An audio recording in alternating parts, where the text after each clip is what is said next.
What's up, y'all? I'm Alan Hain, the Lawn Care Nut, and welcome to episode 14 of Lawns Across America.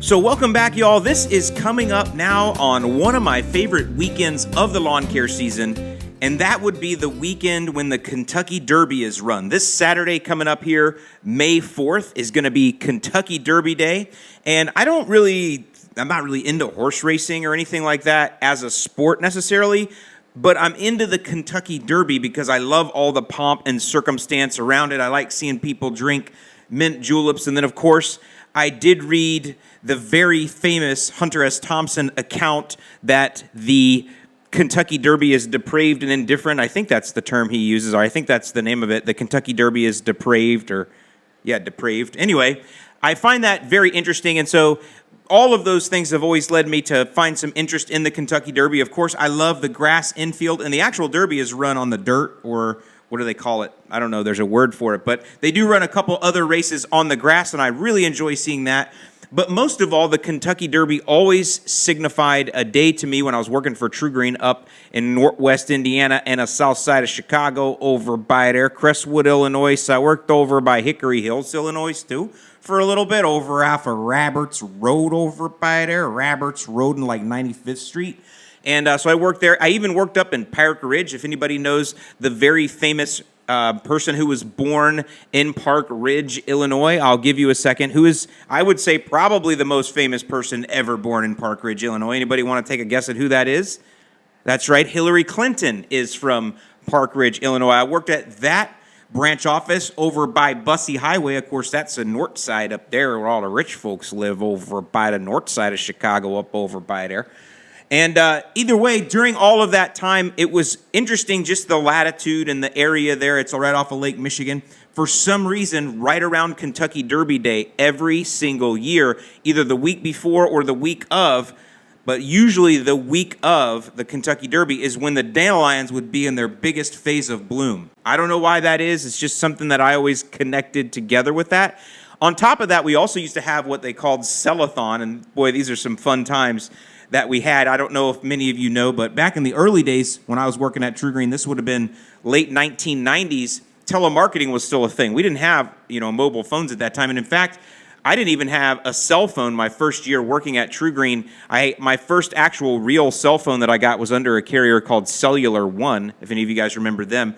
And it was a literal small brick. It was a Nokia phone. It was a brick. We didn't have color screens, none of that. They didn't have internet enabled. We didn't even have texting back then. In fact, Nextel was the cool thing. If you could do the and you could do the radio chat on Nextel, that was the cool kids had the Nextel phones that didn't even need to use their phones anymore. They could use the chirp radio feature or whatever they called it. We used those for dispatch all around TruGreen too. Worked really well, and I'm going off on a rabbit trail, but I'm just trying to give you some context of what the time was.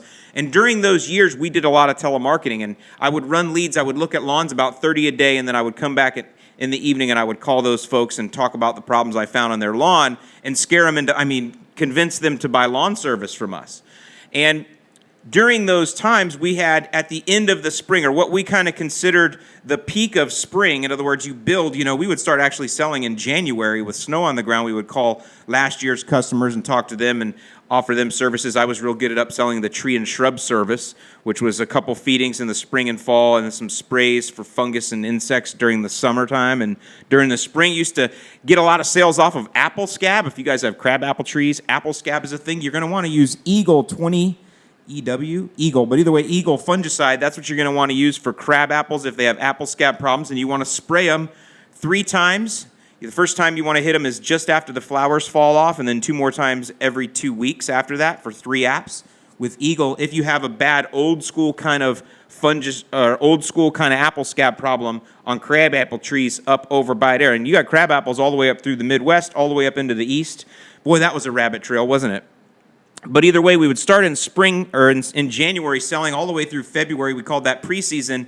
And then March was when we would actually get out, and we had a telemarketing unit, and the telemarketing unit would call through lists, basically phone books, and ask people if they wanted us to come out and look at the lawn, and I would do that, and I would call those folks. So that would build and build and build, and we waited for the dandelions to pop because we knew that's when people were going to start calling us. That's when people's interest would peak. prior to that, especially in the winter, we're generating all the interest. We're, doing, 30, 40, 50 dials an hour, to make those contacts, to get a hold of people and try to convince them in the middle of January when they're hating life and the sky is gray, it's the same exact color as the street. We're trying to convince these people to think about their green lawn, and on top of that, think about the problems that it has. They can't even see it because it's under snow, and we're trying to convince them to buy service. That's why we sold a lot on price, because how else do you sell somebody a lawn service in January? You sell them on price. Buy early, get a cheap price, Mr. Jones. But either way, once the things started moving and we could see the lawns again and then things started growing, there was this build and this ramp up. It's very similar to the ramp up you guys see now when you guys are working on your lawn. It's frustrating in January and February when you can't see your lawn, but that ramp up comes and you kind of enjoy seeing it. Maybe sometimes it doesn't happen fast enough for you. I know when I was in TruGreen sales, the ramp up could never happen fast enough because I, relied on heavy commissions during the sales period in order to make my living. And so I wanted the dandelions to start popping because that meant I would make new sales or more sales, and that meant I would make more commission. But either way, I always remember, I know I say but either way too much. I'll probably have to edit some of that out. But I would remember that right around that first week in May, bam, that was dandelion gold, baby. That was when the dandelions were up. And dandelion gold represented money in the bank for us if we were selling. And that was always around Kentucky Derby Day. The other thing that was always around Kentucky Derby Day after we would wait and build was our Sellethon. Now, what Sellethon was, it was the biggest sale of the year. And what you would do is all of the people previous, you'd been now speaking to leads since January, and here you are on like May 1st, 2nd, 3rd, 4th. The Kentucky Derby is always the first Saturday in May, and Sellethon Saturday was always the first Saturday in May. So it almost always fell in conjunction with the Kentucky Derby. You can see how I'm linking up all the memories here for you. And so we would take that particular week and we would call back all of the people that we knew had told us no based on price earlier in the year, and we would let them know, Sellethon's coming up on Saturday. I'm going to call you, right at 9 a.m. on Saturday morning, and I'm going to give you the very lowest price that I'm ever allowed to give, and I need you to pick up the phone. And what you would do is you would sauce these people up, and you'd start to get them frothed up because you were going to call them on Sellethon Day. And if typically we would make in the Crestwood, Illinois branch, we would typically make during this time of year, we would make 150 residential sales per day. So you realize we had 30, 40 sales reps in. In fact, as I was the manager in that branch in the later 2000s, 2008, 9, and 10, we had 50 sales reps in the room to make, 225 sales a day. And we were doing door knocking and that type of thing then because it was further along in the years. But the long and the short of it is this was always our biggest week, and we would budget sometimes 1,500 sales for the week. And so what we would do during the week is we would sandbag and we would lag back. Also, the thing we knew that was going to happen on that Saturday was not only the big sale, but the boss was going to roll out a whole bunch of extra incentives. I remember we had a regional manager named Bill Olson. He would always come out and he would bring TruGreen hats, and they would be like, and he would come, what he would do is on Sellethon Day, him and his entourage, because he was the regional vice president, they would tour the different branch offices. I've mentioned a few of them to you. They'd go to the Maryville branch, and then they'd move up to the Crestwood branch, then to the Hickory Hills branch, and then maybe out to the Naperville branch. And all during this Sellethon Day, because our whole region is having a giant sale, they would come in and visit and get everybody pumped up and roo-rod, it's a dog and pony show. And Bill would always bring hats, TruGreen hats. For some reason, we always liked to get apparel. Anytime you could get apparel for TruGreen, like with the logo on it, that was cool. Like, I liked that kind of stuff. I was proud to work there, and I wanted to wear the apparel. But Bill would bring limited edition apparel, limited edition TruGreen Chemlon embroidered hats, and they'd be signed by celebrities. Like Britney Spears was big back then, and sometimes whoever the president of the United States was, I don't even remember who it was back then, but terrible memory. George Bush? I don't know. Anyway, he would have these things autographed, and he would give them out. Now, we knew, those of us that had been around, we knew that Bill, was joking with this. He just signed them. But it was always fun to pin it on a rookie, a new guy who was caught up in the excitement of Sellethon Saturday and making a whole bunch of sales, and he prepped himself, and he was ready. And, some guys would make 40, 50, 60 sales personally on this one day if you set it up right. And it was interesting to get that from the boss. Wow, Britney Spears, because he's the boss. He's the vice president. He probably knows Britney Spears, right?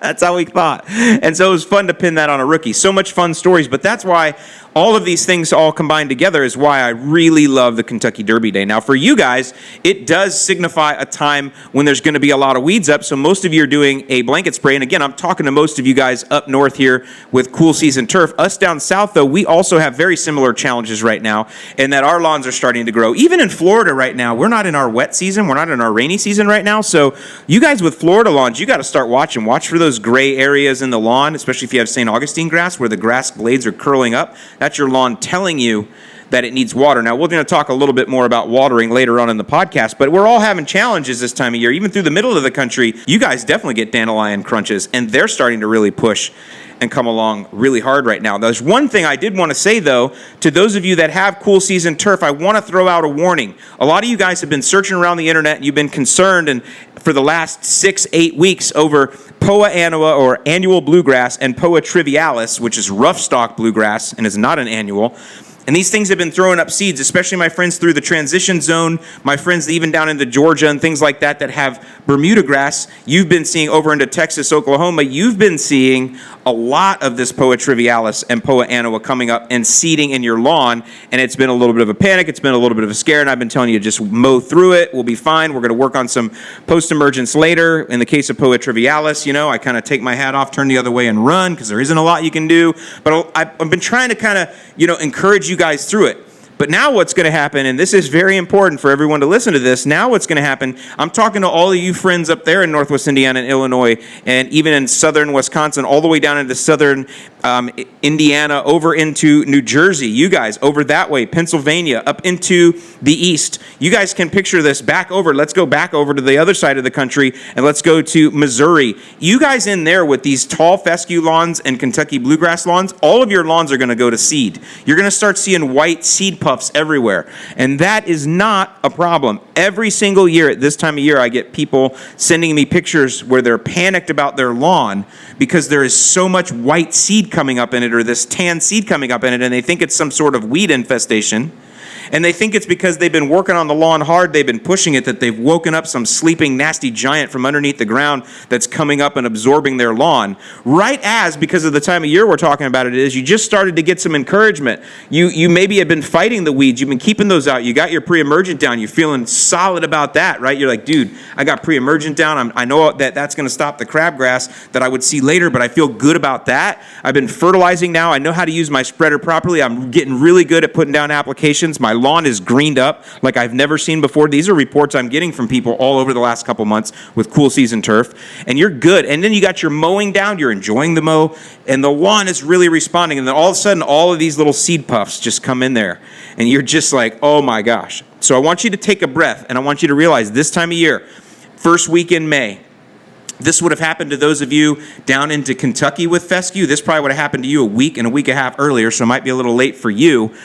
And then those of you up into Wisconsin and up in that way, it might be a week later. But right in this time, if your grass goes to seed, I want you to realize this is a normal thing. This is your good grass going to seed and trying to reproduce itself. Now, I will tell you that that seed is not going to be viable in 99.9% of the cases. If it was, it's sterile. But even if it was viable, you'd have to let it grow for several weeks, maybe even a couple months, so the stalks grew up and the seeds dried off naturally and fell naturally for them to be viable. But I will tell you either way, all of the seed nowadays, it's going to be not able to reseed itself. It's going to be sterile. So that seed is not going to help you in any manner of thickening your lawn. However, you do want to get it cut off because it robs energy from the plant to create those seed pods on there. That's all energy that the plant is expending to put into those seed pods. And what we'd rather it do is stop trying to reproduce itself and then just focus on its own current state of affairs and throw out more roots and get thick and spread wide and stay and basically conserve energy,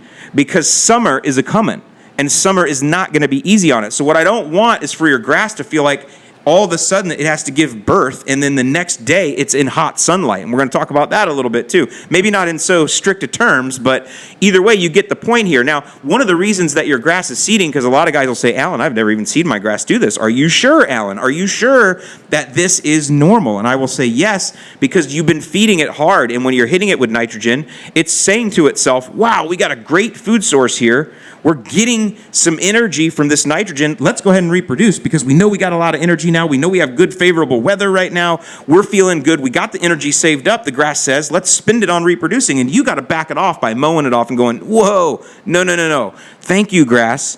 Thank you, turf, for wanting to reproduce here. Thank you for telling me, turf, that I'm feeding you good because you're reproducing as a sign of my good care of you. I'm talking to your turf right now. But no, I don't want you to do that. I don't need you to reproduce because I want you to thicken up all on your own, my friend. I got enough kids here. Man, I'm really taking that analogy off. But you guys are getting the point. It's hot in this garage. I don't know what we're going to do in August when I'm out here trying to do this podcast. It's noon, too. I always say, I'm going to get started on the podcast at 6 a.m., and it ends up being noon before I get out here.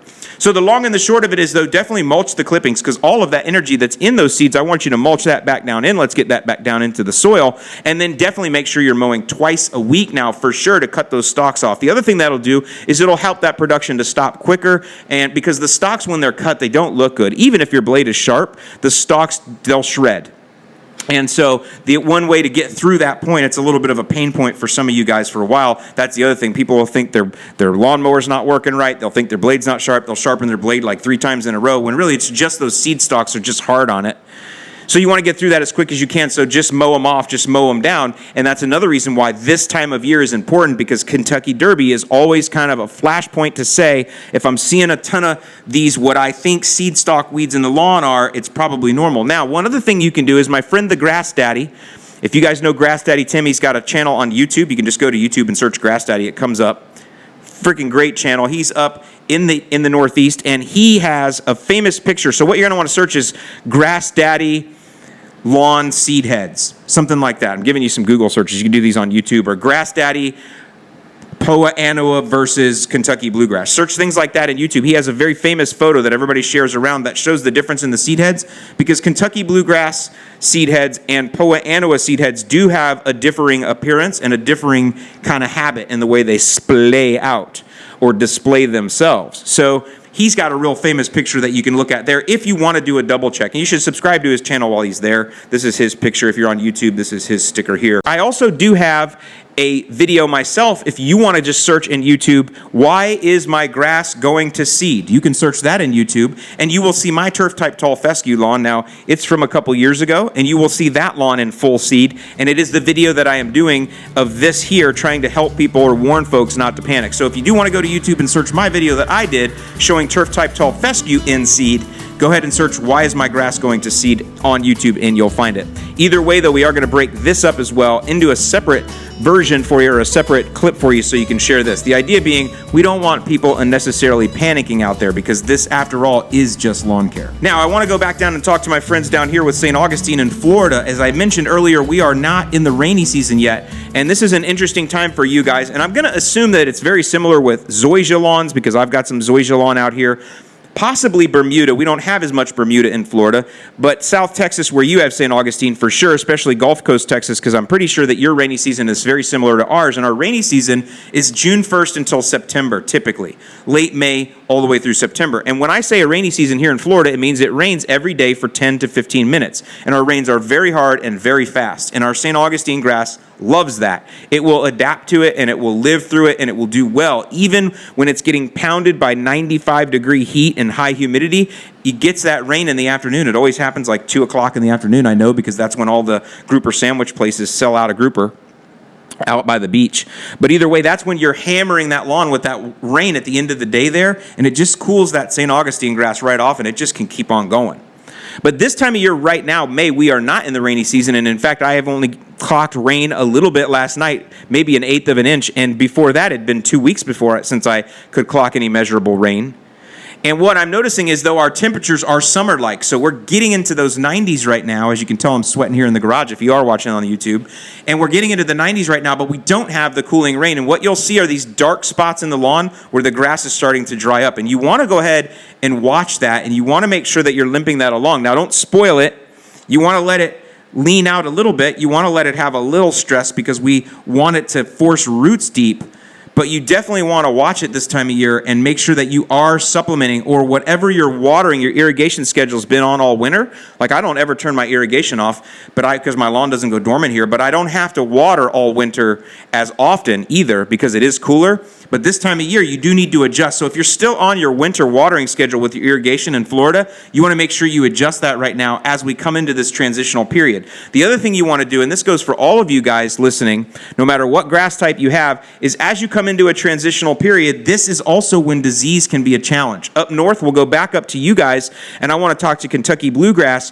As you're coming now into this rainy season that we're in here in the late spring, it's going to get warm and it's going to dry off and you're going to get humidity. That's all through Illinois, Chicago, all of that. And as the rain comes down and the heat and humidity come up, that is dollar spot territory right there. So if you have had problems with dollar spot in your Kentucky bluegrass, or definitely it can get into turf type tall fescue and definitely can get into rye. If you've had problems with dollar spot, you want to think about coming up now very soon here in May to get your preventative treatment down as a preventative fungicide down. Use azoxystrobin. You can get that. It comes Scott's Disease X right from any store in your neighborhood. It is the same as the professional product that you'll hear about called Heritage. They are exactly the same. It's just a lot easier to get the Disease X at Home Depot, and I think it's cheaper by the pound as well, but I'm pretty sure it's even the same app rates. This also comes for those of you with turf type tall fescue all the way down through the transition zone. You're going to start being concerned about brown patch, for sure brown patch.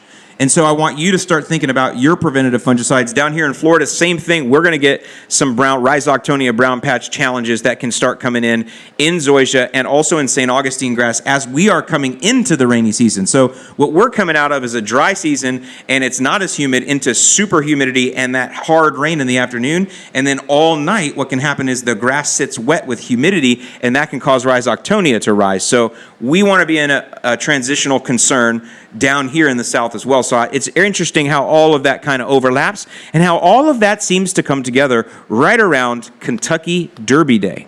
Now, I'd be remiss if I didn't also recognize that this weekend is Cinco de Mayo. I love the 5th of May, and I love that because to me it's always been Cinco de Mayo mowing day, and I always, for some reason, just like to mow on Cinco de Mayo. So I would like to wish a happy Cinco de Mayo to all of you out there that celebrate that day or enjoy that day. I'm sure I'll be kicking back with a couple, 2, 3 margaritas. Okay, I wanted to address one question I got. As you guys know, we rolled out our Carbon X product this week, and I am not going to be doing a big pitch on that or anything here. That's not the purpose of this, but I have been getting a lot of questions, and so what I wanted to do was answer those here, so again, we can break this into a clip, and then I can share it with customers who have purchased Carbon X and who are using it. So here's the first part of the question people are asking me. They're saying, Alan, would you substitute Carbon X for Milorganite? And so the answer is obviously, yes, because I think it's cool stuff and I sell it and I represent it. But let's just talk in general. Let's pretend it's not about Carbon X and it's not about Milorganite. Let's just pretend it's more about, Alan, I've been using fertilizer A and I was wondering if I should substitute fertilizer B. And the answer is yes, I think you should, especially if they have different makeups, especially if they come from a different source. If the NPK, micros, other things, carbon are being supplied by a different source, then I definitely think that mixing it up is good. It's kind of like you don't eat broccoli all the time, every single day. Broccoli is good for you, and broccoli is going to bring you certain vitamins. But it probably is a good idea to switch up and get some spinach because that's a different source. Or maybe even get some vitamins that are in that broccoli. Maybe you get some of those same vitamins by eating some meat because there are also vitamins in meat, but you're getting the same vitamins. So that's kind of how I look at FERT. If you can get something from a different way, then you should definitely try that. And in this case, the question is Milorganite or Carbon X, are they interchangeable? And the answer is yes, for sure. Milorganite is an awesome fertilizer. It's a biosolid, so that's its origin, and it does feed microbes and it does add carbon to the soil. And it does that through one singular way. It's a biosolid, okay? It'll also deliver nitrogen, obviously, and it delivers phosphorus. So that's the benefit of using, besides that it feeds microbes, and besides that it adds carbon to the soil, the other benefit of using Milorganite is that you obviously get slow release organic nitrogen and phosphorus. So those are positive things. Now, Carbon X is going to be different. It's going to give you some slow release and some quick release, I'm using air quotes there, nitrogen, or soluble nitrogen, and that's going to come through a synthetic blend. That's okay. Just like taking a vitamin. I can go right now and grab a bottle of vitamins that are synthetically made vitamins and take them. That's great. Nice little super small compacted way to get a bunch of vitamins in real quick, and that's kind of how you could look at synthetic fert. But the other thing that Carbon X has in it is biochar. So biochar is now on the other end. It's a biologic, and what that does is it just creates space, a literal carbon in the soil, and adds space like condominiums for microbes. That's what biochar is. If you look at it under a million parts microscope, boy, that was a technical term there, wasn't it? What you could see is all these little caverns in it. If you have my ebook, you'll see I have pictures of it in there, and you'll see all these little areas and caverns, and microbes get in there and they subsist and they live, because not only that, there is nutrients in there, because we're throwing this as a fertilizer down. There's some chicken poopy in there, and that's all stuck all in there, and so the microbes get in there and start feeding on that. And then you have the RGS that's also in the mix, and that's the root growth stimulator. So what that does is it encourages the turf to push roots to get next to these condominiums where the microbes are that are eating on the chicken poop. You can see how all that comes together, and that is the most unscientific way for me to describe it, but that's the source of Carbon X. So you could see that switching those on and off was good. Now, should you use Carbon X every single app? No, I'm not going to. I mean, it's going to be great. I'm going to love it. But, man, I don't want to get bored either, guys. I'm still using 1801 Green Punch. I love spraying liquids. I'm coming up on a fert ban here, too, so my whole strategy is going to change anyway, my Florida friends. But long and short of it, no. And I'm still going to throw down Milorganite. I like the Sunnyland product. I love the smell of success that the Sunnyland product has. It's also a biosolid. It just comes from a different plant. It's still a 640, though, so it's the same, even though it's different. The microbes have been feeding on poop from a different state, Florida versus Milwaukee. If you guys don't know what biosolids are, you should look it up, and then maybe you'll get my humor here. But it does have the same analysis as well. The calcium's different, though. So maybe the folks in Milwaukee, I think the calcium's higher in the Milorganite, so maybe the folks in Milwaukee are drinking more milk. I'm not really sure about that. Again, my humor doesn't hit most of you, but the idea being it's a different source. So you should switch up your sources. And by the way, there's nothing wrong with using a full synthetic fert either. Look, if you just need to get out and get something down that's cheap, go to Walmart and get that 10-10-10 synthetic fert. You can call it starter fert, put down 5 pounds per thousand. You get a half pound of the NPK, meat and potatoes, we call that. And that is super, super cheap. Now you're not adding any carbon. There's no humic acid in there. There's no chelators. You know what I'm saying? There's probably no micros in it. You're not adding, definitely not stimulating microbes with that, but you're definitely getting something right to the turf roots. So the idea of replacement, or the idea of interchangeability, is that, and I hope that starts to bring it home, because I think a lot of you think of Milorganite, you don't realize that it's just a fertilizer. Milorganite has such a cult status, which I think is hilarious, but people think of it as a thing, like Milorganite is a thing. It's not, though. It's just a biosolid, and there are many fertilizers that are biosolids. Milorganite is just the most famous one, I think.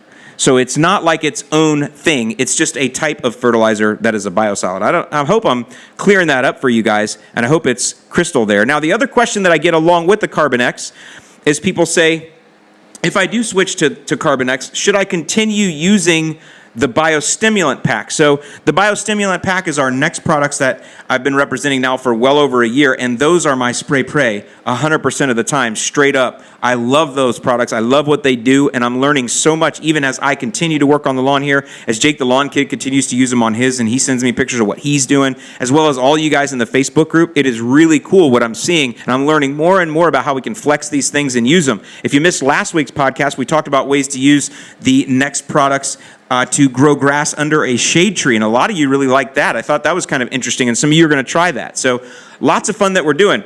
I will tell you, though, if you're using the Carbon X, yes, it has the RGS in it, but it doesn't mean you can't still use other things along with that. For example, if you wanted to give a nice, boost or help or jolt to your Carbon X, I would put some Aerate down right on top of it.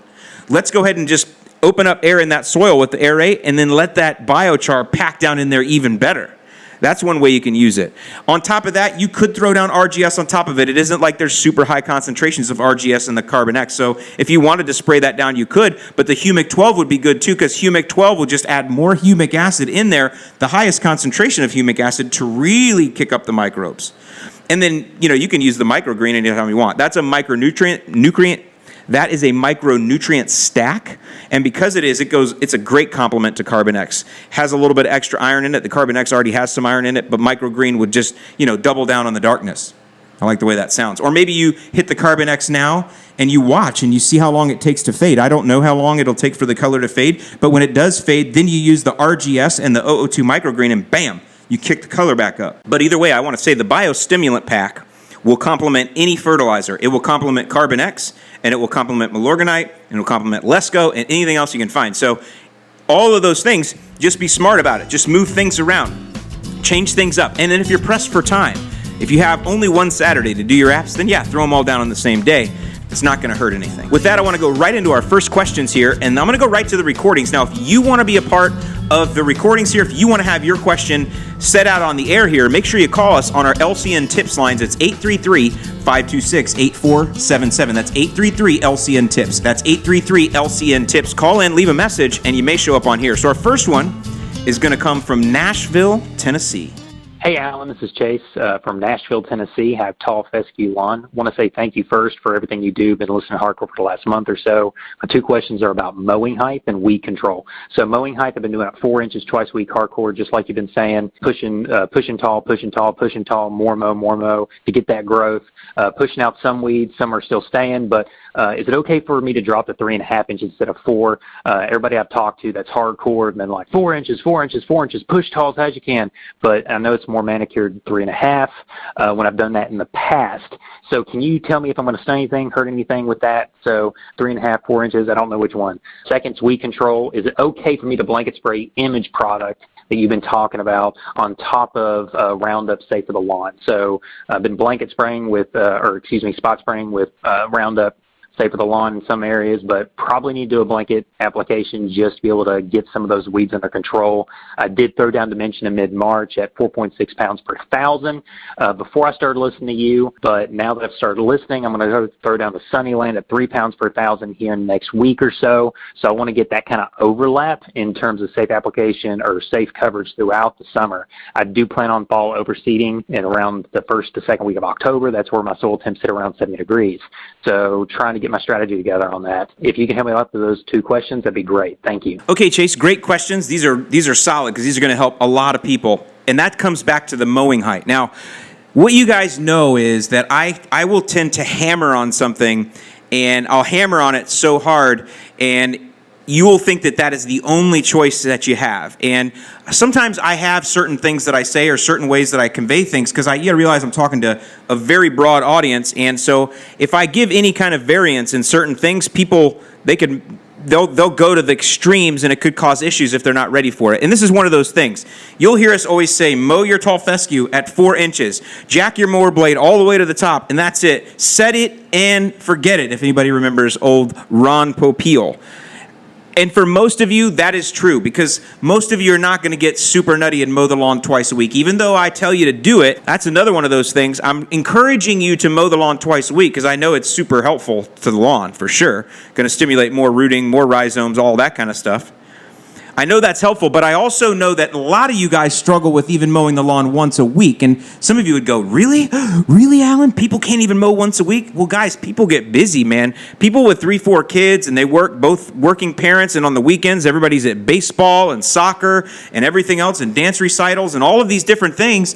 It's hard to find time to mow the grass. And for sure, especially if you're somebody that gets odd days off, you have shift work, it can be crazy. And yes, it's tough for people to even be able to mow once a week. A lot of people, especially during different times of the year, like spring sports, that really start to kick up. So what I do is I go to extreme and tell you to mow twice a week, mow twice a week, mow twice a week. If you want to have the best results, mow twice a week. And I want you to go to that extreme. I want you to aim for that perfection, but I know that you're going to fall a little bit short of that. That's how the mowing works. So if I hammer you for perfection of twice a week, my hope is that you'll fall short at once a week rather than once every 12 days, which is very common. And that's how this works. I want to push you just to jack it all the way to the top because believe it or not, guys, so many people will not do that, and they will not pay attention to the way the lawn looks, and they'll cause problems. The reason we jack it all the way to the top is that is the very safest way to protect your lawn, especially in the heat of summer. A lot of you guys that have turf-type tall fescue are in Nashville, Tennessee. You get some hot summers in Tennessee. I had turf-type tall fescue up in Indiana. Our summers are not near as hot as Nashville, Tennessee, not even close. We'd have a couple humid days. I remember it would get over 90 In Northwest Indiana, maybe 3 days a year, maybe. And people, I mean, they had news flashes telling people, go check on your relatives and all kinds of stuff. You know, down here, it's 90 in this garage right now, and we're just on May, 1st, 2nd here. So that's the whole 4 inches thing here, Chase. So here's some advantages, though, because you are mowing twice a week. So what that tells me is you're on it, bro. You're watching it. You're into it. You're able to schedule that time out. So you have the flexibility now because you're out there and you're watching the lawn. This is the other thing that mowing twice a week does, is it allows you to be more observant of your grass. It forces you to be that way because you have to concentrate when you mow. Now, I can zone out like the best of them, but you definitely will notice when things don't look right in the lawn when you're mowing. And so if you're mowing twice a week, you're more observant, and that's good because now I'm going to say, yeah, go ahead and take that puppy down. And in fact, I would say that you might want to experiment in the neighborhood of 3 inches. Don't go lower than that with turf type tall fescue. Now, if Connor Ward, he doesn't listen to this podcast, but if he did, he would tell you to mow it at 1/2 inch and real mow it. And I'm yet to find the guy or girl in the community that's going to take their turf type tall fescue real low. If somebody's done that, please make sure you ping me because I think that'd be super cool. There's a guy that real mows his St. Augustine in our group, and he goes pretty low at that. It's a little bit scary sometimes. But I don't want you to take your turf type tall fescue, Chase, any lower than that 3 inch mark. But you ought to test it because you're out there, man. You're watching it. And if you notice that on the hottest days, some areas start to fade, some areas start to go that dark gray tan color that tall fescue will when it gets under heat stress, then you know, all right, let's go back up to 3 1/4, 3 1/2, and mow it out from there and see what happens. You might have to adjust your irrigation a little bit. Now, I will tell you that when you do see those spots, I don't want you to immediately rush to them and shove a bottle in their mouth and get that baby fat. No, let them lean out a little bit. Do a little tough love on those spots. Don't let them go too bad, but let them lean out just a little bit. Let that grass realize, whoa, we might be coming into a little bit of a situation here for the summer. So let's start to conserve a little bit. Let's not push so hard. Your growth will slow down naturally. And then once you feel like, hey, I got to give them some water now, then go ahead. Give them that water. Give them that relief. But keep watching. I bet you could do 3.5 most of the summer if your irrigation is good. And I want you to try it. Now, there's an advantage to this. And the advantage to mowing turf type tall fescue or any other grass type, but especially turf type tall fescue, when we recommend you mow it at 4, there's an advantage to mowing at 3, 3 1/4, or 3 1/2. And that is you have fudge factor built in now. When you're mowing at the top setting on your mower, you're done. You don't have room for error at that point. If you do forget to mow, not to forget, because no one forgets. If you're not able to get to your mow because you're busy with family or the kids or you're on vacation or something comes up or combinations of all of that, if you're not able to get to your mow, say for 10 days or 12 days, and you've been mowing on the top setting, now you have no relief anywhere. You're basically going to scalp the heck out of the grass because you're already at the highest setting. You have no choice. You have no recourse. You have no option.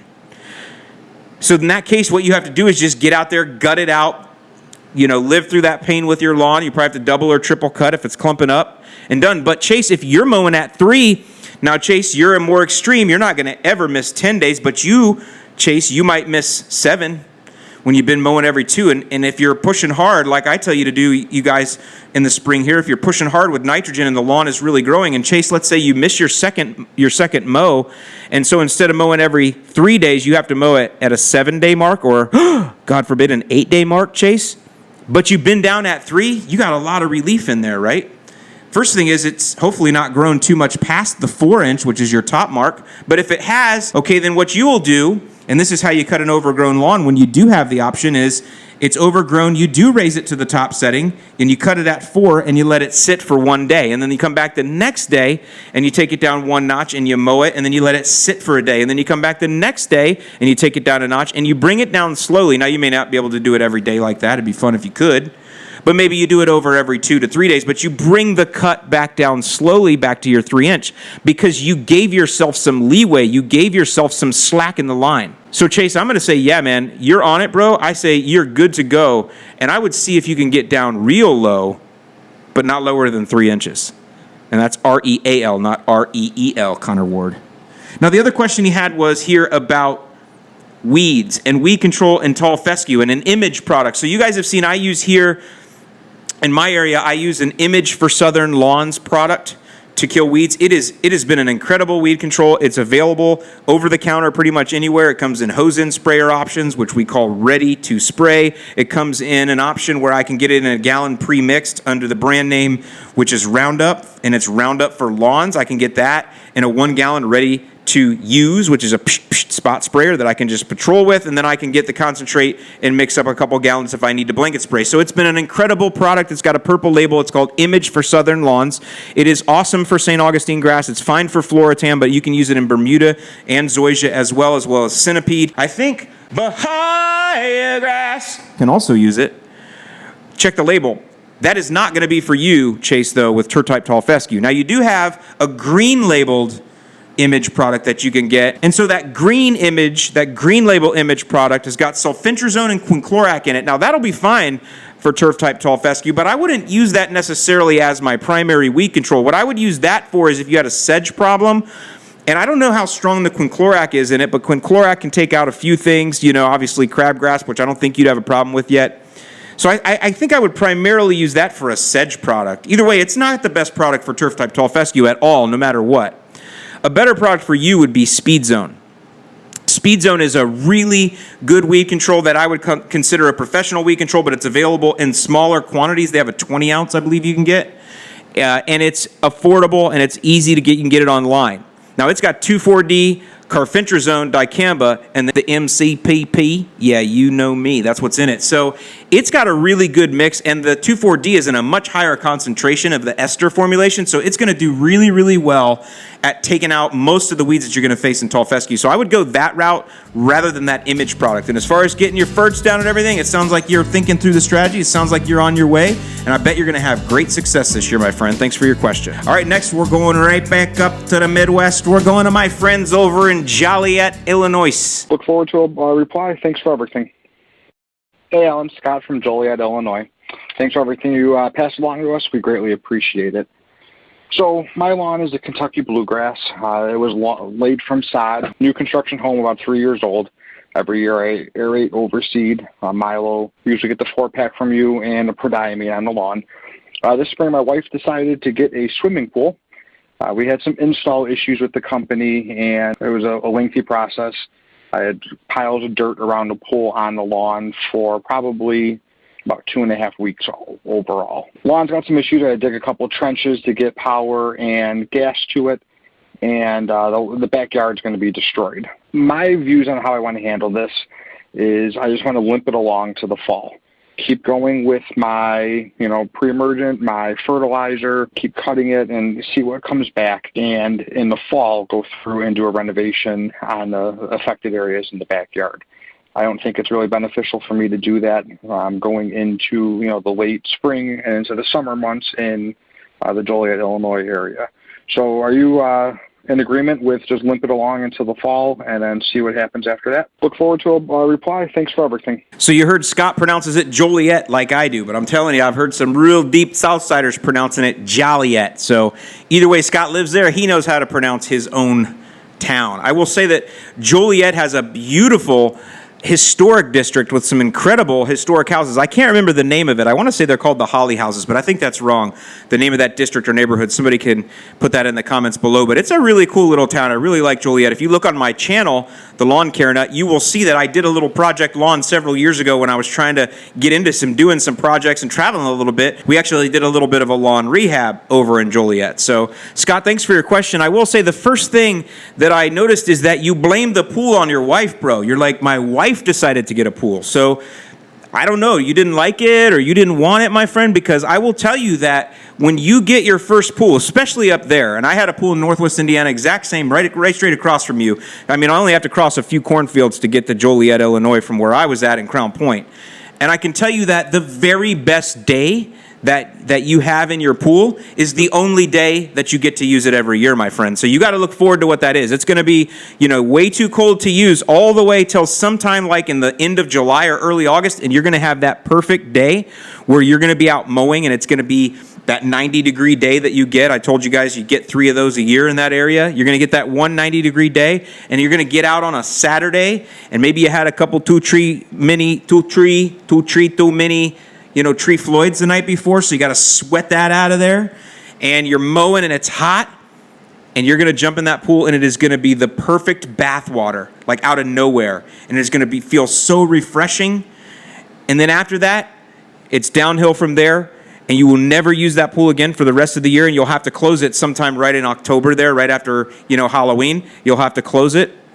And then what will happen in the middle of this winter is the cover's going to blow off of it, and you're going to have to go out and figure out, and then you're going to open it green a couple years. It's going to be a great thing. So, Scott, I think you're the one that really wanted that pool, my friend, because you wanted to learn about pool maintenance. Maybe you'll start a pool maintenance YouTube channel, opening and closing the Scott Way over by Joliet, Illinois. So with that, let me just say, though, back to your challenge you have here. It is true, and what Scott's getting at here, and I know Scott here, what he's getting at is if he was to seed right now, you got to kind of weigh out your options because we are getting into the summer. And if you put seed down right now, it's going to take it a good 10 days to germinate, and the heat's going to nail it. As well as you got all these weeds coming in. There's probably going to be crabgrass because everything was stirred up. So it is kind of a proposition you don't want to take on, I'm sure. Now, you do have some areas that are left because, like you said, it was a construction project. So, Scott, obviously, the areas that you got that are left that are still good grass, I recommend you definitely limp those along, as you're mentioning. Keep cutting, keep working on them. You're probably going to want to switch to liquid products because that's easier to target. If you got a patch over by there and a patch over here and a little patch over right there where the dogs are pooping or whatever, you're going to want to spray down your liquids there. It's easier to spray liquids and to concentrate them in small patches like that. So that is for sure.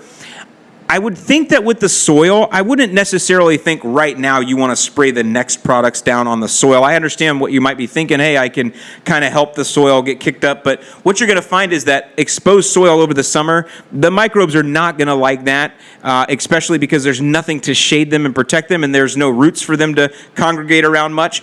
So I wouldn't worry about doing anything to the soil that way during the summer, but definitely I would get a weed torch, a propane torch, and any weeds that come up, I would zorch those. And I would keep notes on what weeds are coming up and where and why for sure, but I would have fun with that torch. There is something soothing, there is something rewarding about using a propane torch and burning the heads off of weeds that have just popped up and going, yeah, welcome to the party, pal. Just propane torch them. Nobody gets to actually propane torch their open lawn like that, so that might be kind of fun, actually. I would definitely do that, and I would keep that going. The other thing that will do, though, is it will return carbon from those weeds back into the soil, so that's kind of cool. I'm learning that from John Perry's channel, watching some stuff he's doing. Don't you all go burning your lawns, by the way. Don't go trying that stuff. But in this case here with Scott, he's going to have just bare dirt, that gray clay that you got down there in Joliet, and you're just going to want to burn the weeds off of it with a propane torch. I would not go major chemical. And that's why I recommend that propane torch for you. And then, of course, yeah, do your full-on renovation in the fall. And at that time, right before you're about to do your renovation, your aeration overseed, maybe right after you do your aeration, sure, go ahead then and put some humic 12 and some RGS down in that lawn because that soil will be starving because it will have been cooked in the sun all summer. So, some 6 to 9 ounces 1,000 of humic 12 and then 3 ounces 1,000 of RGS right after your aeration because, again, that soil's been exposed and open to the sunlight. That's really going to help kick things up, throw that seed down, start water, and then you're off to the races. Good to go. Now, there is one other option you do have, Scott, and you should think about it, is you could just sod right now. Just want to throw that out as an option for you. There's no shame in that game. If you do want to have that beautiful lawn so that one day that you're in the pool, you have a beautiful lawn to look out of the pool and look at, that might be an option for you as well. But either way, have fun up there. Enjoy that pool, my friend. Enjoy some barbecues around it. Enjoy the grace that you're going to have around it one day. And most of all, enjoy the mow. Okay, now our next one, we're going to go out to the East Coast to Massachusetts. Hey, Alan, this is Joe calling from Mass, where we're getting heavy rain. I know it's not good to mow when the grass is wet, but is there a point where you just have to suck it up and kind of just do it, taking in, that 1/3 rule? Is there a point where I should just get out there and start mowing, or should I just wait for a nice sunny day? Thanks a lot, and I appreciate what you do. Bye. I love it. Joe calling from Mass. I love that, Joe. Strong call, brother. Yeah, and I should have addressed this a long time ago, so thank you for bringing it up. This is a smart question. You guys are getting a ton of rain, even all across the Midwest. They've been getting a lot of rain as well, even some snow up till last week. But yes, all of the rain that you're having. This is why earlier I mentioned that it might be a good idea. And, I'm somebody that's open to different ideas, especially because some of you are more advanced. And obviously, Joe, you're more advanced because you're calling in and asking this question. You're thinking through the strategy. You're following best practices, but you're hitting something that's not really specifically answered in my guides, or I haven't done a video on, you're like, okay, I got a question now, I'm going to call in and ask it. And that's why this is such a smart question. So this is why when you're more advanced, maybe mowing at that lower setting, even though I tell you to jack, and he's probably going to have Kentucky bluegrass, I think he said it there. But either way, Kentucky bluegrass or tall fescue, if you mow it at that 3-inch mark and now you have all these rain days where you have to skip a long time, again, it goes back to having more of that leeway, having more of that fudge factor available to you because your mower is not constantly jacked at the highest setting. So that's why hindsight is 20/20, of course, as I'm telling you this right now, Joe. But maybe next spring you think about this, you remember in your lawn journal that this was kind of sucked, that you had to wait to really get out there and mow like you want to, that this was painful. So next year, maybe you are going to go ahead and mow low because you're more advanced, you're mowing more often, you're out there doing it. You'll mow more low in the spring, knowing that way if you do have to miss a mow because of tons of rain, that you have those extra notches in your belt that you can loosen things up. That's a pretty good analogy right there. Now, the other thing is, though, I'm not solving that problem for you, I don't think, because you're asking me about it now. So here's what I would say is, you definitely cannot mow when it's wet because it'll clump, and that's the key. If you can mow the grass and it's not clumping terribly, then you should go ahead and mow. But if it's clumping terribly, you're going to want to wait. Now, there's a little bit of a difference there in the clumping because it's wet and the clumping because it just gets overgrown. Once the rain stops and it's overgrown, it's probably going to clump, and you're going to have to triple cut, double cut, triple cut, whatever you got to do. Catch the clippings, get them out of there. We don't want any clumping, but the actual mowing in the rain, that's how you judge, is it too wet or not for me to be mowing out here, is if you're getting those wet, thick clumps. And you guys all know what those wet, thick clumps are because they'll sink down in the lawn and you can't get them up. Even if you wait for those wet, thick clumps to dry out and you go back and try to mow them up, they won't get sucked up. They get right down in there and they will cause a dead spot. So the problem there is the clumping. So Joe, as long as things aren't clumping, you can get out and mow. If it is clumping, you're going to have to wait. And you're going to have to face it a little bit later. And again, that's why maybe next year you employ this new strategy that we're talking about here, where you mow a little bit lower in the spring to give yourself a little bit more leeway in times when there are long rain days. Now, one other thing I do want to talk to you guys about, since we're on this exact thing, is those of you that are getting all of this rain, wherever you are, doesn't matter what your grass type is, if you're getting a ton of rain right now, and I know in the spring we tend to think, oh, I've never had this much rain before. Maybe you have, maybe you haven't. I'm sure you have. There's always rainy times or rainy seasons, and if it's the first super long rainy stretch, let's say it's a 4 or 5 day rain stretch, if it's the first one of the spring for you, of course you don't remember the last one. And so things are all relative, but either way you're going to have these days. And what's going to happen, though, inevitably, is after this 4 or 5 day rain stretch that you have, what's going to happen is it's going to get hot. You're going to have a hot day somewhere right after that, a really hot day, and that hot day is going to hit your grass, and your grass is going to kind of hiccup and go, whoa, what's going on? Because it's fat and happy. Those roots are hanging around. They've been swimming for 4 days straight. They don't need any more water. They're not digging deep. They're just sitting there. They're just fat on water, man. They're just sucking it down, right? And then all of a sudden they go 2 or 3 days where temperatures are mild and the grass roots are like, oh yeah, we're still drunk on all this water we had for the last 4 or 5 days. And then all of a sudden the heat comes in, whack, you get a day in the 80s, and the grass is like, oh man, oh, and it's like this hangover. And that's what it is. It's this fat water hangover, and the heat brings it on, and the grass will check out real quick. It'll turn this, turf-type tall fescue turns this silvery, not silvery, it's more of a blue-brown color, and you could see it. If you wear polarized sunglasses, you can definitely see it. Kentucky bluegrass turns more of the silver dark blue. It'll get a little tan tinge to it. St. Augustine grass turns like a gray silver, gray blue, and you'll find that the leaves on St. Augustine grass, the grass blades are normally fat, and they will fold up like they're hiding from the sun, like they're curling in on themselves, like they're trying to put up a cloak to shade themselves from the sun to preserve all the water they can. And by the way, all grass does that. It thins out. You'll see the grass blades thinning out in these areas. Now, when you notice that, I don't want you to immediately go and start watering and going, oh, my little grass, you need to get replenished. Let me help. No, I want you to let it suffer through its hangover for several hours if you can, maybe even overnight, because what you'll notice is that overnight it will start to relax back out again, and in the morning those patches may be returned to normal. Now, as soon as the sun comes back out the next day, on the afternoon of that morning, it will curl up quick again. It will still be living through its hangover. So don't let it go for too long. And definitely if it stays brown and curled overnight into the morning, the next morning, then you definitely want to get some water on it. But the idea is here is give it a little tough love. It's got to understand what's coming.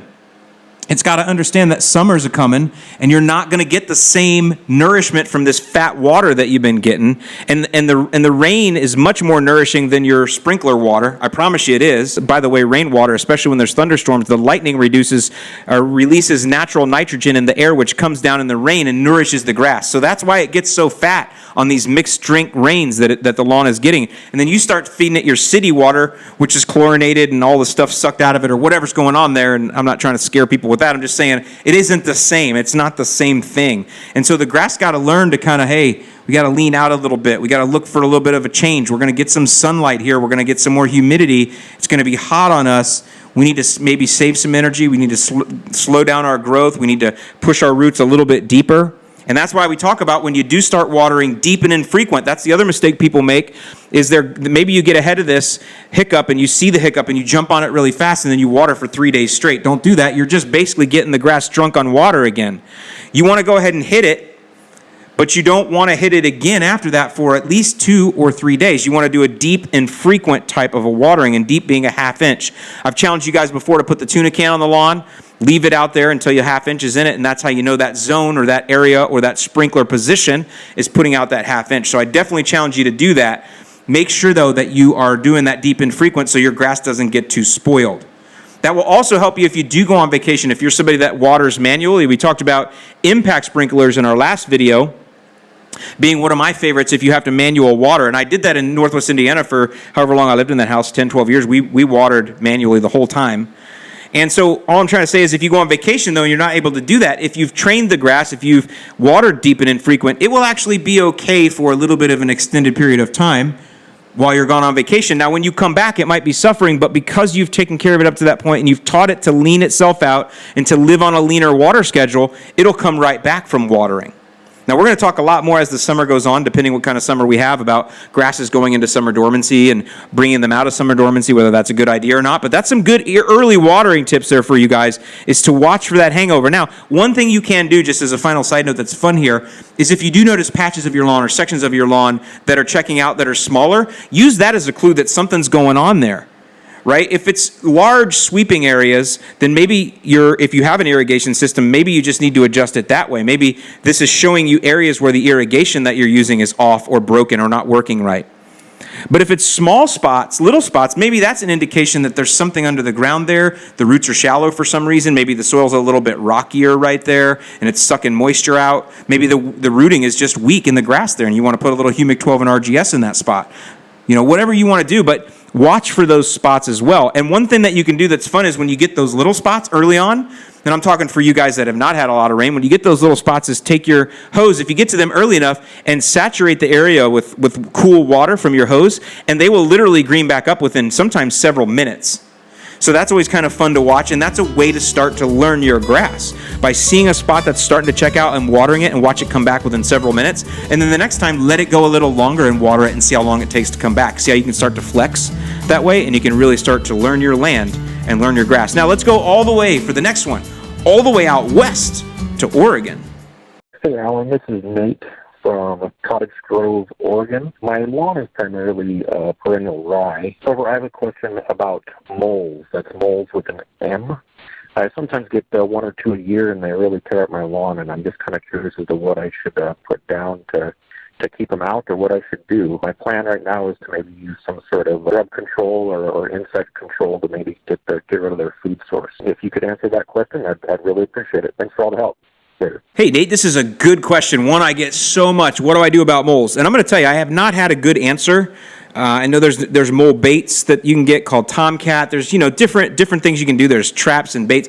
I will tell you that the very best thing for moles is a Labrador Retriever or some kind of dog that loves to root them out. Even some cats are highly aggressive and can keep moles out of your lawn. So I think that's one way to do it.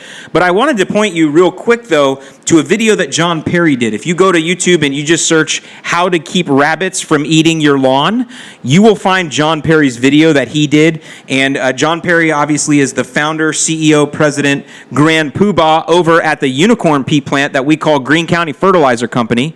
He's the one that makes the next products that we all love so much. And he's been doing a series on his back lawn, all kinds of crazy stuff. Like I said, I mentioned earlier not to torch your lawn. Well, if you want to see somebody torching a lawn, you can see John doing it. But one of the things that he's had is a problem of rabbits coming into a section of his lawn and just ripping it up and eating it. I guess they're eating the roots or whatever they eat, the crowns. They're just eating it up. And he lives in a desert area, so I understand they're going to eat whatever they can find that's green. I think he also had some mole problems in this little patch. And what he did is he put down hot sauce. Now, he's got a certain hot sauce that he uses that when you watch him spray, and again, search John Perry, how to keep rabbits from eating your lawn. The spray that he used, it put so much fumes in the air, it started getting up his nose and he starts coughing in the video. So hot sauce, as we know, isn't going to hurt a living thing, but it is certainly going to cause you some discomfort, and it will certainly cause the rabbits discomfort when they get in the lawn. I doubt they would even start to take a bite because the fumes from this hot sauce will draw them away. And that's the idea. You just want to have them go somewhere else, send them to your neighbor's lawn. Now, I bet, and John did not say that he knew for sure, but he said he was going to monitor and see if this would also work for moles. I would just spray the hot sauce. You can use a hose end sprayer, spray the hot sauce down all along wherever you see the mole tracks and see if that will just drive them out. So make sure that you put a good domination line with that hot sauce between your lawn and the neighbor's lawn, so that way that mole knows, hey, don't go in that lawn over there because that place burns us. We don't like the way that works. Now, one other thing that I will tell you that will do is it will also probably make your grub worms flavored with the hot sauce, which will keep them away. And of course, I'm kidding, but I wanted to just say real quick, Nate, that yes, that moles do feed on grub worms, and having no grub worms in your lawn is probably one step or one help to not having moles, but they eat a lot more other things. They will eat earthworms, they will eat insects, they will eat millipedes. I have a ton of millipedes in my lawn, and I do have a mole in the back, even though I have St. Augustine grass, so he doesn't really do any damage to it. What I'm trying to say is, though, I wouldn't go into the eliminating their food source type of a route because that's going to require a chemical. What I would rather you do is drive them away, and you can drive them away using a dog, a cat, or in this case, some super hardcore hot sauce. All right, for our next one, let's go back over to the East Coast to New Jersey. Alan, what do you say, brother? Pete Menino calling in, Ariel, New Jersey, turf type tall fescue. So my question is, with me mowing 2 days a week, trying to do Wednesday nights and Saturday mornings, I'm running into an issue with when I spot spray the weeds, patrolling the lawn, I'm not sure the weeds are getting long enough to really soak up this herbicide. So what do you suggest? I've been doing the Bio/Bayer Advanced all-in-one for the regular weeds. I also purchased a Claim Extra to try to tackle this POA problem I'm having. Just curious to see your opinion on it. Once again, thanks for everything, brother, and appreciate everything you do. Talk to you soon. Pete Mino, good to hear from you. Pete's in the Facebook group. Great member there. Offers a lot of really good conversation. Really appreciate that, Pete. Thanks for calling in. So let's talk first here then about the weeds. And what Pete's saying is, Alan, I'm mowing so much like you're telling me that the weeds aren't even able to grow, which that's good. That's what we want, right? Because if a weed can't grow, it can't send up as many leaves, because they're called broadleaf weeds for the most part. So it can't send those up. And with that, then it can't absorb sun. So the idea is that it's going to zap the weed. It's going to zap out the energy.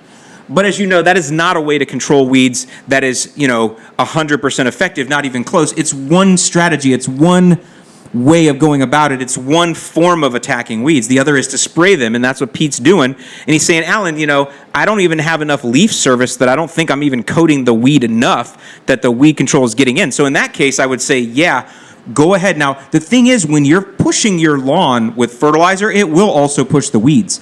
So I would go ahead and skip one mowing for sure, that midweek mowing, and I would make sure that I'm starting to really push that lawn. And also I would make sure I'm watering it if you're not getting spring rains. Now in New Jersey, you guys are getting all this rain, I'm assuming, same as everybody else over there. But if you weren't, I would make sure I'm pushing the lawn itself so everything is growing. And yeah, it's okay to go ahead and let the weeds grow and then do your application. Now, then the other thing would be, well, how long should I wait? Because that's the other piece. So the first piece is, Alan, should I let the weeds grow enough to get coated? And yes, you would definitely do that, Pete. Let those grow up a little bit. I know you're going to miss your midweek mow. I know it. But maybe you can do something else. Maybe you can do some edging. Maybe you could burn some weeds. You might be good at that. So maybe there's other things you can do around the flower bed, stuff like that, to take care of weeds while you're letting that lawn grow, but while you're letting those weeds grow out so the leaf surface is there for you to hit. Now, the second piece would be then, well, Alan, should I be mowing after that? Because I still want to pick up my mowing quicker, but is that doing it? Am I mowing off? So that could be the other side of the question. And Pete, I don't know which side of the question you're on, or both. Probably you, as sharp as you are, you're on both sides of that question. And so what the other side of the question is, well, I'm mowing so often, is the weed control sitting on the weed long enough to even have effect before I'm just mowing it off? And am I mowing off my weed control by doing that? So that would be the other side of it. And that side is easy to solve as well. And on that side of it, what you do is you want to read your label. And I'm going to give you guys a quick tip here. This is a tip that has saved me so much time. One of the biggest challenges we have, we as lawn care, I will say lawn care teachers, is that what we are? And I say we, there's a few of us, some guys I like to hang with that also really enjoy teaching you guys about lawn care theory and lawn care strategy. But one of the things that we struggle with is getting people to read labels on the products that they buy.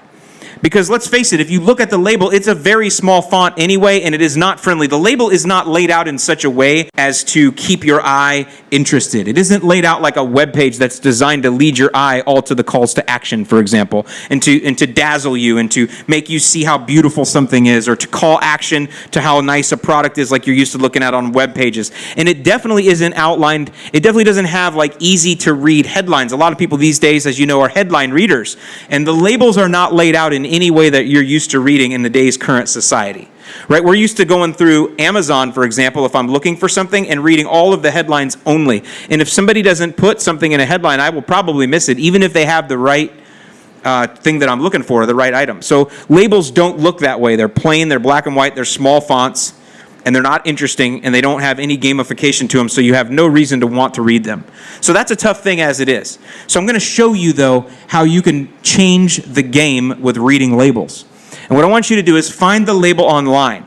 I typically recommend that you actually go to the product you're using. So in this case here, he's using the Bare Advanced, or it's also called Bio Advanced Weed Control. It's for cool season lawns. It's got, I don't think I wrote the active ingredients down here, but I think it's like 2,4-D and MCPP. Yeah, you know me. There might be a little quinclorac in it. Either way, it's a general over-the-counter type weed control that I recommend that all of you with cool season turf use as your first weed control, and some of you will be the only thing you need. In Pete's case, it's not. But either way, what I did is I went to the actual Bio Advanced Bare website. I pulled up the product that he has, and they have the label there for you. They all will. The reason I want you to go to the actual product website, and by the way, the product's website will be on the label. I want you to go to the actual product's website so you make sure you have the right label. You're reading the right information. Compare the label that's on your item that you have in your hand to the label that's online. So what you do then is you use Command F on your keyboard. Now, I have a Mac, so it's Command F. For you guys with PCs, it's Alt F. And what Command F or Alt F does on the internet or on the web or anywhere in computers, modern computers, it will search the page for the words that you type. So when I hit Command F, it gives me a status bar where I can type a word. And what happens is I start typing the word. In this case, I would start typing M-O-W for mow. I would start typing M-O-W, and you will see it will be like 4 spots, 10 spots, 8 spots. It'll tell you how many times the letters M-O-W show up. You can even type mowing. But either way, that's a way to search a label that is hard to read, hard to understand it, to search for the key word that you want. You find the word mowing, and as I did that on this Bio Advanced that Pete's talking about here, I searched Command F, M-O-W, and I came up, and this is what it says. Do not mow for 1 to 2 days after spraying. Clippings from the first 3 mowings should be left on the treated area. Do not use clippings from the treated areas as mulch or compost around flowers, ornamentals, trees, or in vegetable gardens. And it took me right to that spot. So what I know, Pete, is if you're talking about the back half of the mowing and you want to pick back up to your 2-day-a-week mowing, just make sure that the day you spray that you don't mow for at least 2 days. Now it says do not mow for 1 to 2 days after spraying. I would say in your case, because you're an extreme cutter, I don't know, Pete, is that a good thing for me to call you an extreme cutter, an extreme mower? You're following that particular strategy that I tell you to do. You should wait the 2 days. And in fact, I would say wait 3. It's okay to wait a little longer. Let that weed control work, especially if temperatures are a little cooler outside. The weed control is going to work a little slower, so wait the 3 days. But either way, as long as you wait at least 2, you're going to be good to go. Now, your Acclaim Extra that you're using, I did the same thing, and I did a Control F on that label. And it says do not mow treated areas for at least 24 hours to allow time for penetration and translocation into the grass weeds. The effectiveness of Acclaim Extra herbicide is reduced when grass clippings interfere with thorough spray coverage of the target weeds. So that's what I learned about mowing with that product. So hope that answers the question, Pete, on the front end and the back end. And one of the things, since we're on it, Pete, this is to you because you asked the questions, but this is to all of you. One of the other things people will ask is after they spray weeds, and Pete, you're not asking this, but this is a question that always comes up along with us, so I want to answer it, is they'll ask Alan, I sprayed all the weeds, but they're still there. This especially happens with dandelions. If you hit dandelions with a good formulation that's got some hardcore 2,4-D in it, they will twist and curl, especially if there's some dicamba in the mix, maybe some MCPP, they will curl and twist very quickly. But they're not going to go away right away. And in fact, dandelions are a little bit they're kind of stubborn. They got that big taproot down there. They got those wide serrated blade leaves that stick up. And then if they've, obviously gone to seed head, they got that thick white tube with that puff ball on top, puff ball full of destruction at the top of them. Well, that white tube, it's not going to break down overnight. The dandelion will be dead, but the dandelions will be there for several days, if not more. So by doing the frequent mowing, waiting the couple days that's on the label there, but doing frequent mowing, you're going to get rid of the dead weeds quicker, because otherwise the carcass has to sit out there and just decay. But if you're cutting it and cutting it and cutting it, more and more of it will get sucked up as time goes on, and you will get rid of the weed carcasses much faster. So that's one other thing to think about with the mowing in conjunction to weeds, that just because you killed them, they still have to decay for an amount of time. And if you want them gone faster, up your mowing frequency and you'll be good to go. Pete, thanks for your question. Thanks for letting me take it on a different little bit of a track there at the end. And as always, my friend, I'll see you in the lawn. All right, now we're going to go to our last question of the week. Now, this is a written question that came in, and this one's going to have some fairly what I'm going to call extensive strategy or ways of thinking through the strategy. It's going to be a lot of fun here. So let's get right into it. This is in Virginia, and this is Sean. Sean says, hey, Alan, fellow serviceman here. Just wanted to ask, how late can you do a reseed of turf-type tall fescue with a top dressing?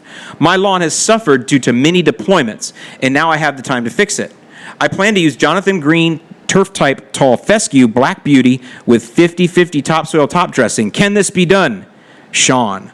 Sean, first of all, my brother, thank you for your service. 100%. Thank you so much. And the biggest piece that I took from this is that I'm glad that you have time now to get back to your lawn, because that tells me, hopefully, that your deployments are over, my friend. My sons are both veterans. I have an Air Force son. He did one deployment overseas, and I have a son that was a Marine, and he is also now out. He did some very deep deployments, and we were worried for a long time there as parents. I should say not worried. We were concerned for a long time there as parents. And so I understand when you're out of those deployments, man, you're getting back into something that's incredibly relaxing and I hope therapeutic. I hear from veterans all the time that tell me that they use lawn care as therapy, growing that living thing that's around you. Oh, it's incredible. So I didn't mean to get off on that, but Sean, thanks a lot, brother. And again, I'm glad you're back from your deployments, and I hope all is good with you. Okay, so now let's talk about seeding, because a lot of you are coming into a point where you're at right now, like especially in Virginia. I'm going to assume you're in Norfolk, Virginia, or somewhere like that, and you are coming into a hot period in Virginia right now. I didn't look at temperatures or anything, but I know that you're going to be into some 80s here if you're not already, really soon here. This is May already, and it can get really hot. So the challenge you have with seeding right now, because I know what you want to do. You're a military man. You want to get out there and just take over that lawn. You just want to go after the whole thing right now. I'm putting words in your mouth here, Sean. You guys know that's what I do. I like to take the scenario out a little, have a little bit of liberties with your story, and assuming that here Sean's a military man, he just wants to knock this whole thing out, man. Just take it. But as you know, when you have a strategy like this, sometimes you need to fight little battles here and little battles there. But the thing you need to do before that is you do need to create the battle plan. And the challenge that you have with seeding when it's going to be hot is that your seed could be killed by heat. So let's think about it right now. You're going to do turf-type tall fescue. It's going to take that 7 days or so just to germinate. Now, some germinates quicker, some germinate slower, but 7 days or so is about what it's going to take. So if you seed right now, today, May 1st, May 2nd, you're not actually going to have grass that you can actually see coming up until May 10th. Because just because it germinates doesn't mean you see it right away. It takes a couple days even after that. So you're at May 10th. I mean, check out your temperatures in your area. Now you're going to need to go all the way until you get 2 good mowings before you can really do too much with it. And the reason I say that is because 2 good mowings is typically when I'm going to tell you that the grass is stable, that the grass is viable, that it's able to hold itself up. And 2 good mowings is a sign of that, because the first mowing is what tells it, hey, we ain't living off the milk and honey of our little grass seed no more. We're getting cut here. We're getting challenged. They're not going to be watering us every day here anymore and giving us beautiful starter fert and all this kind of stuff. No, now our own roots are going to have to support us because this dude just cut us off. So we got to come back and grow. And so the second mowing means that it grew through your first mowing. You challenged it. And it came through, and that second mowing then tells you, all right, now my grass is established. So for turf-type tall fescue, if you wait 10 days for germination, it's going to be another 20 days after that for full 2 mowings. It's not, it's warm this time of year, so it's going to go pretty good. So that's 30 days. That's going to put you into the beginning of June. And Virginia's hot in June. So even though you got through the 2 mowings, your root system is still not as established as a lawn that's been in for a few years, not even close. When I say it's viable turf, I mean it can handle some things. It can live. It'll be okay.